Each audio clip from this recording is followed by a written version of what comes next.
Okay, after the first looks at the 3 silo episodes, the series is already getting on track and showing who's who represents goodness and who represents evil, but making it clear that even after a cataclysmic future, both sides are represented by a purely personal motivation for each character, and not motivations for the best of the silo. What are unusual actions of a people who live inside a silo, where everyone should have a lifestyle more than a community, leaving fans of the series more connected with the characters. The plot shows a totally unequal society, a reflection of our society within silo. Those on top of the silo have much more privileges, and of course those on the bottom have almost no privileges, despite who's underneath, to be responsible for maintaining the lives of those on top. At that point, silo is equal to the real society of our world.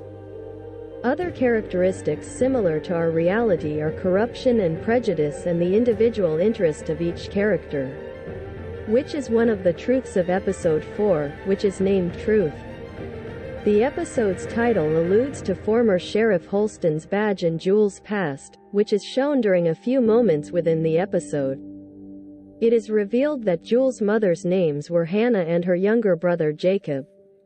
For health reasons, she loses her younger brother, and that maybe her mother committed suicide after losing her son, leaving Jules' father Dr. Pete Nichols alone. Jules thinks that her father could have done something to stop the deaths.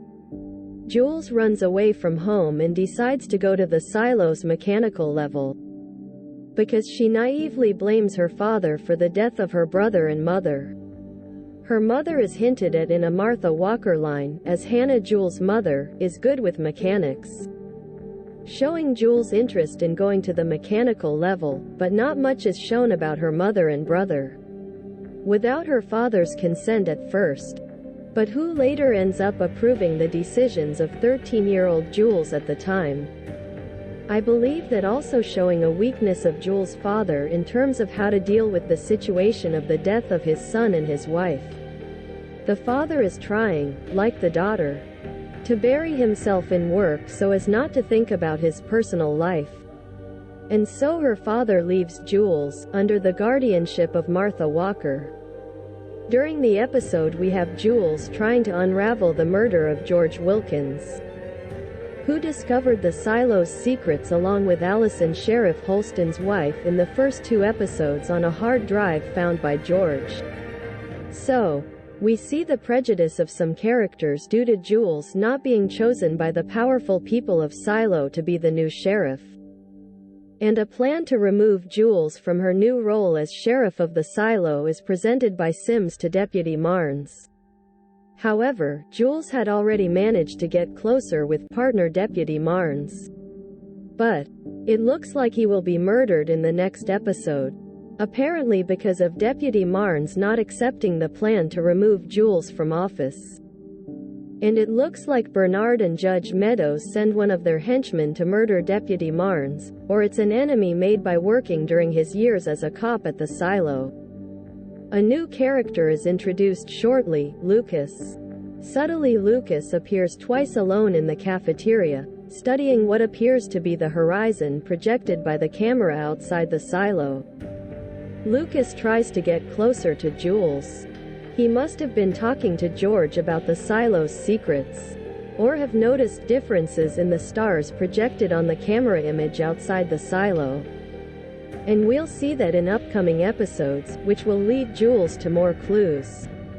Jules begins to find clues left behind by Sheriff Holston, just as George left clues for Jules. She finds the details of the file on George caught in the air pipe by a fishing line at Sheriff Holston's old apartment, where Jules now lives. Jules also finds the note about the roses in another file in her office, where I believe it will be where the hard drive with the silo's secret information is hidden. But she still doesn't understand this lead from Sheriff Holston. And Jules hasn't started telling Deputy Marnes about what's beyond the silo's engine rooms either. We have Martha at the end of the episode managing to connect the camera left by Jules before leaving the mechanical. I haven't read the book, so everything is an analysis from a spectator's point of view, and this is a theory. I think the former sheriff and his wife are not dead, and they were taken to another silo or human city on the surface, because a blue sky horizon is shown in with plants and flowers outside, and there are no bodies of two dead people. This we can see in episode 3, when they turn on the emergency power when starting repairs. And when Sheriff Holston comes out and looks toward the tree, his wife's body isn't there. The same goes for his wife Allison, who sees a beautiful horizon. As Allison, the sheriff's wife, said, the image must be altered by Bernard and Judge Meadows.